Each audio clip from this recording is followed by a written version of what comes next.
Bharat America ಆರ್ಥಿಕ ಯುದ್ಧ, ಬೆಚ್ಚಿಬಿದ್ದ tech ಲೋಕ, ಟ್ರಂಪ್ಗೆ ಗುಮ್ಮುತ್ತಾ ಭಾರತ.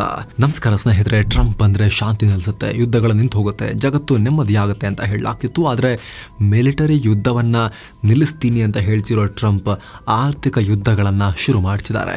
ಚೀನಾ, ಕೆನಡಾ, ಮೆಕ್ಸಿಕೋ ನಂತರ ಈಗ ನೇರ ಭಾರತದ ಮೇಲೆ ದಾಳಿ ಮಾಡಿದ್ದಾರೆ. 100% ಟ್ಯಾಕ್ಸ್ ಹಾಕ್ತೀನಿ ತಡೀರಿ ಅಂತ ಆರ್ಭಟಿಸ್ತಾ ಇದ್ದಾರೆ. ಒಂದು ವೇಳೆ ಹಾಗೇನಾದ್ರೂ ಆದ್ರೆ ಭಾರತಕ್ಕೆ ಭಾರಿ ಬಿಟ್ಟು ಬೀಳುತ್ತೆ. ಯಾಕಂದ್ರೆ ನಮ್ಮ ಉತ್ಪನ್ನಗಳು ಅತಿ ಹೆಚ್ಚು ಮಾರಾಟ ಆಗ್ತವೆ ಅಮೆರಿಕದಲ್ಲಿ. ನಮ್ಮ ಸರ್ವಿಸಸ್, IT ಸರ್ವಿಸಸ್ನ ಕಳಿಸ್ತೀವಿ ಅಮೆರಿಕಾಗ. ನಾವು IT ಇಂಡಸ್ಟ್ರಿ ಅಮೆರಿಕದಿಂದ ಬರೋ ಆರ್ಡರ್ಸ್ ಮೇಲೆ ಡಿಪೆಂಡ್ ಆಗಿದೆ ನಮ್ದು. ಹೀಗಾಗಿ ಟ್ರಂಪ್ ಹೇಳಿಕೆ ಭಾರಿ ಕೋಲಾಹಲಕ್ಕೆ ಕಾರಣ ಆಗಿದೆ. ಹಾಗಿದ್ರೆ ಏನಿದು Bharat America tax war? Trump ಅಬ್ಬರಕ್ಕೆ ಏನ್ ಕಾರಣ? ಟ್ರಂಪ್ ಹೇಳದಂತೆ ಮಾಡಿಬಿಟ್ರೆ ಭಾರತದಲ್ಲಿ ಯಾರಿಗೆ ಬರ ಬೀಳುತ್ತೆ? IT ಸೆಕ್ಟರ್ಗೆ ಏನು ಪರಿಣಾಮ ಆಗುತ್ತೆ? ಭಾರತ ಇದಕ್ಕೆ ಹೇಗೆ ಕೌಂಟರ್ ಕೊಡಬಹುದು? ಎಲ್ಲವನ್ನ ಈ ವಿಡಿಯೋದಲ್ಲಿ ನೋಡ್ತಾ ಹೋಗೋಣ. ಕಡೆ ತನಕ ಮಿಸ್ ಮಾಡದೆ ನೋಡಿ. ಏನಿದು ಟ್ಯಾಕ್ಸ್ ವಾರ್? ಸ್ನೇಹಿತರೆ, ಎರಡು ದೇಶಗಳು ಒಂದಕ್ಕೊಂದು ತಮ್ಮ ಆಮದಿನ ಮೇಲೆ ದೊಡ್ಡ ಮಟ್ಟದ ತೆರಿಗೆ ಹೇರೋದನ್ನ ಟ್ಯಾಕ್ಸ್ ಯುದ್ಧ, ಟ್ಯಾರಿಫ್ ವಾರ್, ಟ್ಯಾಕ್ಸ್ ವಾರ್ ಅಂತ ಕರೆಯೋದು. 2016ರಲ್ಲಿ ಟ್ರಂಪ್ ಮೊದಲ ಬಾರಿಗೆ ಪ್ರೆಸಿಡೆಂಟ್ ಆದಾಗ ಅಮೆರಿಕ ಚೀನಾ ನಡುವೆ ಈ ತರ ತೆರಿಗೆ ಯುದ್ಧ ಶುರು ಮಾಡಿದ್ರು. ಅಮೆರಿಕ ಚೀನಾದ $34 ಬಿಲಿಯನ್ ಸರಕಿನ ಮೇಲೆ 25% ಟ್ಯಾಕ್ಸ್ ಅಂತ ಅನೌನ್ಸ್ ಮಾಡ್ತು. ಎಲೆಕ್ಟ್ರಾನಿಕ್ಸ್ ವಸ್ತು, ಮಷಿನರಿ, ಈವನ್ ಹಂದಿ ಮಾಂಸನೂ ಬಿಟ್ಟಿರಲಿಲ್ಲ. 2019ರ ಹೊತ್ತಿಗೆ ಈ ವ್ಯಾಪ್ತಿಯನ್ನು ಹೆಚ್ಚು ಮಾಡಿ $370 ಬಿಲಿಯನ್ ತಗೊಂಡು ಹೋಗಿದ್ರು. ರೊಚ್ಚಿಗೆದ್ದ ಚೀನಾ ರಿಟರ್ನ್ ಅಮೆರಿಕದ ಗೋಧಿ, ಹತ್ತಿ, ಸೋಯಾಬೀನ್ ಹೀಗೆ ಸುಮಾರು $110 ಬಿಲಿಯನ್ ಮೌಲ್ಯದ ಅಗ್ರಿಕಲ್ಚರಲ್ ಪ್ರಾಡಕ್ಟ್ಸ್ ಮೇಲೆ 25% ವರೆಗೆ ಟ್ಯಾಕ್ಸ್ ಹಾಕಿತ್ತು. ಈ ಸಂಘರ್ಷದಿಂದ ಜಾಗತಿಕ ಎಕಾನಮಿ ಅಲುಗಾಡಿತ್ತು. ಬರೋಬ್ಬರಿ $700 ಬಿಲಿಯನ್ ಲಾಸ್ ಆಗಿತ್ತು. ಎರಡನೇ ಬಾರಿಗೆ ಅಧಿಕಾರಕ್ಕೆ ಏರ್ತಿರೋ ಟ್ರಂಪ್ ಈಗ ಮತ್ತೆ ಅಂತಹ ಯುದ್ಧ ಸಾರಿದ್ದಾರೆ. ಅಮೆರಿಕಗೆ ಬರೋ ಎಲ್ಲ ಮೆಕ್ಸಿಕನ್ ಮತ್ತು ಕೆನಡಿಯನ್ ಉತ್ಪನ್ನಗಳ ಮೇಲೆ 25% ಟ್ಯಾಕ್ಸ್ ಹಾಕ್ತೀನಿ ಅಂತ ಹೇಳಿದ್ದಾರೆ. ಅಲ್ಲದೆ ಚೀನಾದ ಆಮದಿನ ಮೇಲೆ ಮತ್ತೆ 10% ಎಕ್ಸ್ಟ್ರಾ ಟ್ಯಾಕ್ಸ್ ಹಾಕ್ತೀನಿ. Tariffs R beautiful, I love tariff ಅಂತ ಹೇಳಿದ್ದಾರೆ. ಸೇಮ್ ಟೈಮ್ ಭಾರತಕ್ಕೂ ಶಾಕ್ ಕೊಟ್ಟಿದ್ದಾರೆ. ಭಾರತನ ಸುಮ್ಮನೆ ಬಿಡಲ್ಲ, ಟ್ರಂಪ್ 100% ಟ್ಯಾಕ್ಸ್ ಧಮ್ಕಿ. ಗೊತ್ತಿರಲಿ ಸ್ನೇಹಿತರೆ, ಟ್ರಂಪ್ ಈ ತರ ಭಾರತದ ಮೇಲೆ ಟ್ಯಾಕ್ಸ್ ಹಾಕ್ತೀನಿ ಅಂತ ಹೇಳ್ತಿರೋದು ಇದೇ ಮೊದಲ ಬಾರಿ ಏನಲ್ಲ. ಅವರ ಚುನಾವಣಾ ಪ್ರಚಾರದಾದ್ಯಂತ ಬೆದರಿಕೆಗಳನ್ನ ಹಾಕ್ತಾನೆ ಬಂದಿದ್ರು. ಮೋದಿ ನನ್ನ ಫ್ರೆಂಡು, ಮೋದಿ ಒಳ್ಳೆಯವರು ಅಂತ ಹೇಳೋದ್ರ ಜೊತೆಗೆ ಭಾರತ ಅತಿ ದೊಡ್ಡ ಟ್ರೇಡ್ ಅಬ್ಯೂಸರ್, ಅಂದರೆ ವ್ಯಾಪಾರದ ದುರುಪಯೋಗ ಪಡಿಸ್ಕೊಳ್ಳೋ ರಾಷ್ಟ್ರ. ನಮ್ಮ ವಸ್ತುಗಳಿಗೆ ಅವ್ರು ಟ್ಯಾಕ್ಸ್ ಹಾಕ್ತಾರೆ, ಅವ್ರ ವಸ್ತುಗಳಿಗೆ ನಾವು ಹಾಕಬಾರದಂತೆ. ಇದು ಎಂತ ನೀತಿ ಅಂತ ಕೇಳಿದ್ರು. ನಾನು ಅಧಿಕಾರಕ್ಕೆ ಬಂದರೆ ಅವ್ರು ಎಷ್ಟು ಹಾಕ್ತಾರೋ ಅಷ್ಟೇ ಹಾಕ್ತೀನಿ ನಾನು ಕೂಡ ಅಂತ ಹೇಳಿದ್ರು. ಇತ್ತೀಚೆಗೆ ಕೆನಡಾ, ಮೆಕ್ಸಿಕೋ, ಚೈನಾ ಮೇಲೆ ಟ್ಯಾಕ್ಸ್ ಹಾಕ್ತೀನಿ ಅಂತ ಅನೌನ್ಸ್ ಮಾಡಿದಾಗ ಆ ಪಟ್ಟಿಯಲ್ಲಿ ಭಾರತದ ಹೆಸರು ಬಂದಿರಲಿಲ್ಲ. ಹೀಗಾಗಿ ಟ್ರಂಪ್ ಭಾರತಕ್ಕೆ ವಿನಾಯಿತಿ ಕೊಡ್ಬೋದು, ಭಾರತ ಬೇಕಲ್ಲ ಅವರಿಗೆ ಚೀನಾ ಕೌಂಟರ್ ಮಾಡೋಕ್ಕೆ ಅಂತೆಲ್ಲ ಲೆಕ್ಕಾಚಾರ ಇತ್ತು. ಆದರೆ ಈಗ ನೋಡಿದ್ರೆ ಯಾವ ಫ್ರೆಂಡ್ಶಿಪ್ಪು ವರ್ಕೌಟ್ ಆಗಲಿಲ್ಲ. ಟ್ರಂಪ್ರ ಯಾವ ಭಾರತ ಪ್ರೀತಿನೂ ವರ್ಕೌಟ್ ಆಗಲಿಲ್ಲ. ಭಾರತದ ಮೇಲೂ ಹಿಂಗೆ ಟ್ಯಾಕ್ಸ್ ಹಾಕ್ತೀನಿ ಅಂತ ಹೇಳಿದ್ದಾರೆ. ಫ್ಲೋರಿಡಾದಲ್ಲಿ ಮಾತನಾಡ್ತಾ ಭಾರತ ನಮ್ಮ ಮೇಲೆ 100% ಟ್ಯಾಕ್ಸ್ ಹಾಕುತ್ತೆ. ಒಂದು ಸೈಕಲ್ ಕಳಿಸಿದ್ರು 100-200% ಜಡಿತಾರೆ. ಹೀಗಿದ್ದಾಗ ನಾವು ಅವ್ರನ್ನ ಯಾಕೆ ಸುಮ್ಮನೆ ಬಿಡಬೇಕು? ಅವರು ಎಷ್ಟು ಹಾಕ್ತಾರೋ ಈಕ್ವಲ್ ನಾವು ಅಷ್ಟೇ ರೆಸಿಪ್ರೋಕಲ್ ಆಕ್ಷನ್ ತಗೊಂಡು ಟ್ಯಾಕ್ಸ್ ಹಾಕ್ತೀವಿ ಅಂತ ಹೇಳಿದ್ದಾರೆ. ಜೊತೆಗೆ ಬ್ರೆಜಿಲ್ಗೂ ಸೇರಿಸ್ಕೊಂಡು ವಾರ್ನಿಂಗ್ ಕೊಟ್ಟಿದ್ದಾರೆ. ಇದು ಆತಂಕ ಕಾರಣ ಆಗಿದೆ. ಯಾಕಂದರೆ ಈ ಮೊದಲು ಬೆದರಿಕೆ ಒಡ್ಡಿದ್ದು ಎಲೆಕ್ಷನ್ಗೂ ಮುನ್ನ. ಆವಾಗೇನೋ ಚುನಾವಣಾ ಪ್ರಚಾರದಕ್ಕೇನೋ ಹೇಳ್ತಾರೆ ಅಂತ ಅನ್ಕೋಬೋದು. ಆದರೆ ಆಲ್ರೆಡಿ ವಿನ್ ಆಗಿದ್ದಾರೆ. ಜನವರಿ 20ಕ್ಕೆ ವೈಟ್ ಹೌಸ್ಗೆ ಟ್ರಂಪು ಎಂಟರ್ ಆಗ್ತಾರೆ.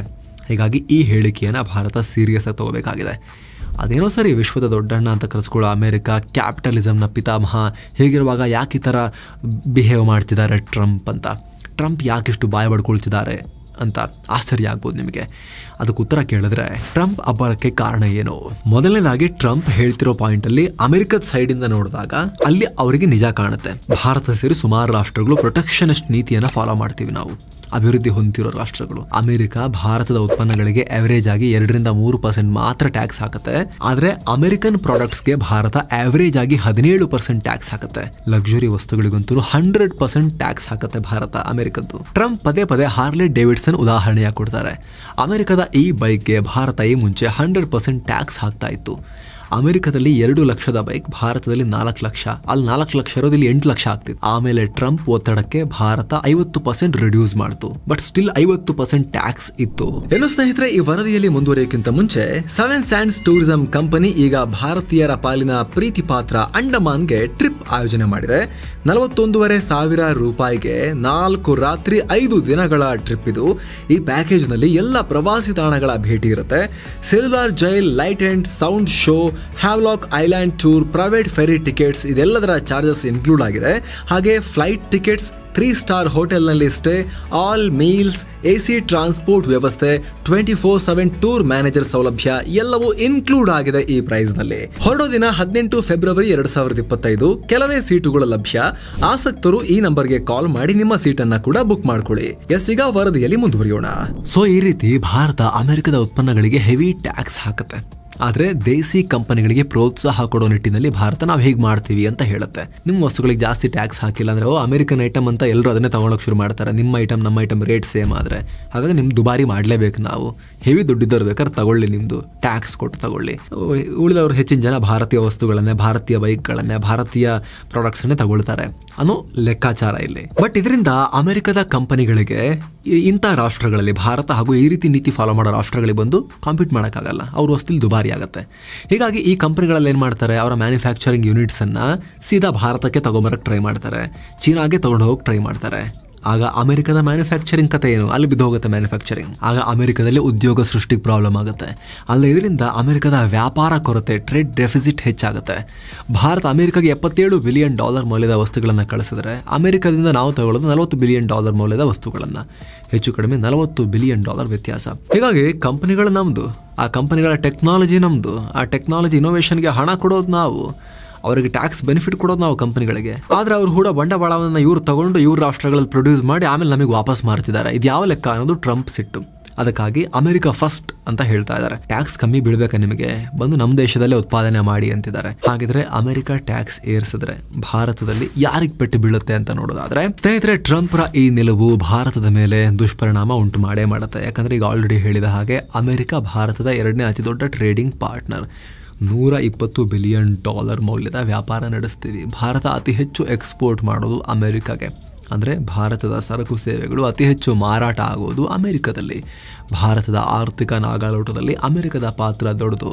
ಹೀಗಾಗಿ ಈಗ ಅಮೆರಿಕ ರೆಸಿಪ್ರೋಕಲ್ ಟ್ಯಾಕ್ಸ್ ಹಾಕಿದ್ರೆ ಭಾರತದ ಉತ್ಪನ್ನಗಳು ದುಬಾರಿಯಾಗಿ ಲೆಸ್ ಅಟ್ರಾಕ್ಟಿವ್ ಆಗ್ತವೆ, ಡಿಮಾಂಡ್ ಕಮ್ಮಿ ಆಗುತ್ತೆ. ಅದರಲ್ಲೂ ವಜ್ರಾಭರಣ, ಬಟ್ಟೆ ಉತ್ಪನ್ನ, ಫಾರ್ಮಾ ಇಂಡಸ್ಟ್ರಿಗಳಿಗೆ ಪೆಟ್ಟು ಬೀಳಬಹುದು. IT ಕಂಪನಿಗಳಿಗೂ ಏಟು ಬೀಳಬಹುದು.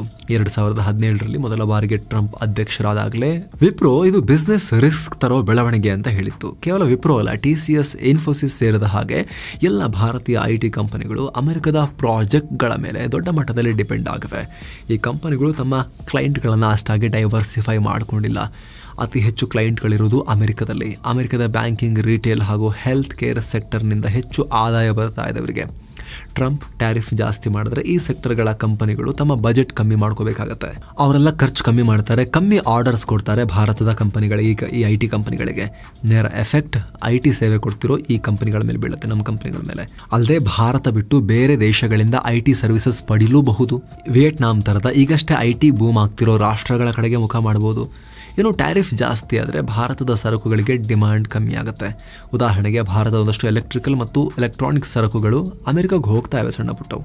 ಟ್ಯಾರಿಫ್ ಜಾಸ್ತಿಯಾಗಿ ಈ ಸರಕುಗಳು ಅಮೆರಿಕದಲ್ಲಿ ಡಿಮಾಂಡ್ ಕಮ್ಮಿ ಆದರೆ ಆ ಎಲೆಕ್ಟ್ರಾನಿಕ್ಸ್ ಕಂಪನಿಗಳಿಗೆ IT ಸೇವೆ ಕೊಡ್ತಿರೋ IT ಕಂಪನಿಗಳಿಗೂ ತೊಂದರೆ ಆಗುತ್ತೆ. ಏನು ಟ್ರಂಪ್ ತೆರಿಗೆ ನೀತಿಗಳು ಜಾಗತಿಕ ಮಾರ್ಕೆಟ್ನಲ್ಲಿ ಅಸ್ಥಿರತೆ ಉಂಟು ಮಾಡಬಹುದು. ಇದರಿಂದ ವಿದೇಶಿ ಕಂಪನಿಗಳಲ್ಲಿ ಲಿಸ್ಟ್ ಆಗಿರೋ ಭಾರತೀಯ IT ಕಂಪನಿಗಳ ಆದಾಯಕ್ಕೆ ಹೊಡೆತ ಬೀಳ್ಬೋದು.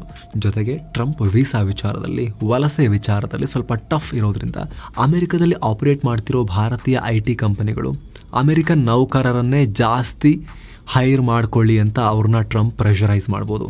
ಇದರಿಂದ ಕಂಪನಿಗಳ ಆಪರೇಷನಲ್ ಕಾಸ್ಟ್, ಪ್ರಾಫಿಟ್ ಮಾರ್ಜಿನ್ ಕಮ್ಮಿ ಆಗ್ಬೋದು. ಯಾಕಂದರೆ ಭಾರತದಲ್ಲಿ ಸಿಕ್ಕದಷ್ಟು ಕಮ್ಮಿ ಕಾಸ್ಟ್ಗೆ ಅಮೆರಿಕದಲ್ಲಿ American engineers, native American engineers ಸಿಗೋದಿಲ್ಲ. ಅವ್ರದ್ದು ಸ್ಯಾಲರೀಸ್ ಜಾಸ್ತಿ ಇದೆ. ಏನೋ ಆಗಲೇ ಹೇಳಿದ ಹಾಗೆ ಭಾರತದ ವಜ್ರಾಭರಣ, ಬಟ್ಟೆ ಉತ್ಪನ್ನ, ಫಾರ್ಮಾ ಇಂಡಸ್ಟ್ರೀಸ್ಗೆ ಏಟು ಬೀಳುತ್ತೆ ಅಂತ ಹೇಳಿದ್ವಲ್ಲ. ಹಾಗಾಗಿ ಈ ಇಂಡಸ್ಟ್ರಿಗಳಿಗೆ IT ಸೇವೆ ಕೊಡ್ತಿರೋ IT ಕಂಪನಿಗಳಿಗೂ ಇಂಡೈರೆಕ್ಟ್ ಪೆಟ್ಟು ಬೀಳ್ಬೋದು. 2019ಕ್ಕೂ ಮುಂಚೆ ಜನರಲೈಸ್ಡ್ ಸಿಸ್ಟಮ್ ಆಫ್ ಪ್ರಿಫರೆನ್ಸಸ್ ಅಥವಾ GSP ಪ್ರೋಗ್ರಾಮ್ ಮೂಲಕ ಅಮೆರಿಕ ಒಂದಷ್ಟು ಕಂಪನಿಗಳಿಗೆ ತೆರಿಗೆ ವಿನಾಯಿತಿ ಕೊಡ್ತಿತ್ತು. ದೊಡ್ಡ ಲಾಭ ಭಾರತಕ್ಕೆ ಆಗ್ತಾ ಇತ್ತು. ಪ್ರತಿ ವರ್ಷ ಡ್ಯೂಟಿ ಇಲ್ಲದೆ $5.7 ಬಿಲಿಯನ್ ಅಂದರೆ ಸುಮಾರು 50,000 ಕೋಟಿ ರೂಪಾಯಿ ಮೌಲ್ಯದ ಸರಕನ್ನು ರಫ್ತು ಮಾಡ್ತಾ ಇದ್ರು ಭಾರತೀಯರು. ಆದರೆ 2019ರಲ್ಲಿ ಭಾರತ GSP ಸ್ಟೇಟಸ್ ಕಳ್ಕೊಂಡಿದೆ. ಇದರಿಂದ ಈಗ ಆಲ್ರೆಡಿ ಒಮ್ಮೆ ಭಾರತದ IT ಸೆಕ್ಟರ್ಗೆ ಪೆಟ್ಟು ಬಿದ್ದಿದೆ. ಭಾರತ ಏನ್ ಮಾಡಬಹುದು? ಮೋದಿ ದೋಸ್ತಿ ಪ್ರಭಾವ, ಸ್ಟ್ರಾಟಜಿಕ್ ಅಡ್ವಾಂಟೇಜ್, ಚೀನಾ ಗುಮ್ಮ ಬಳಸಿ ಟ್ರಂಪ್ ರನ್ನ ತಣ್ಣಗೆ ಮಾಡೋಕೆ ಪ್ರಯತ್ನ ಮಾಡಬೇಕಾಗತ್ತೆ. ಭಾರತದ ಕಂಪನಿಗಳಿಗೆ ಹೆಚ್ಚು ಹೊಡೆತ ಬೀಳದಂತೆ ಅಮೆರಿಕದ ಉತ್ಪನ್ನಗಳ ಮೇಲೆ ಟಾರ್ಗೆಟೆಡ್ ಆಗಿ ತೆರಿಗೆಯನ್ನು ಕಮ್ಮಿ ಮಾಡಬೇಕಾಗತ್ತೆ. GSP ಸ್ಟೇಟಸ್ ಮತ್ತೆ ಪಡೆಯೋಕೆ ಟ್ರೈ ಮಾಡಬೇಕಾಗತ್ತೆ. ಜೊತೆಗೆ ಭಾರತ ಅಮೆರಿಕದ ಮೇಲಿನ ಅವಲಂಬನೆ ತಪ್ಪಿಸಿ ತನ್ನ ಎಕ್ಸ್ಪೋರ್ಟ್ನ ಡೈವರ್ಸಿಫೈ ಮಾಡೋಕ್ಕೂ ಪ್ರಯತ್ನ ಪಡಬೇಕಾಗತ್ತೆ.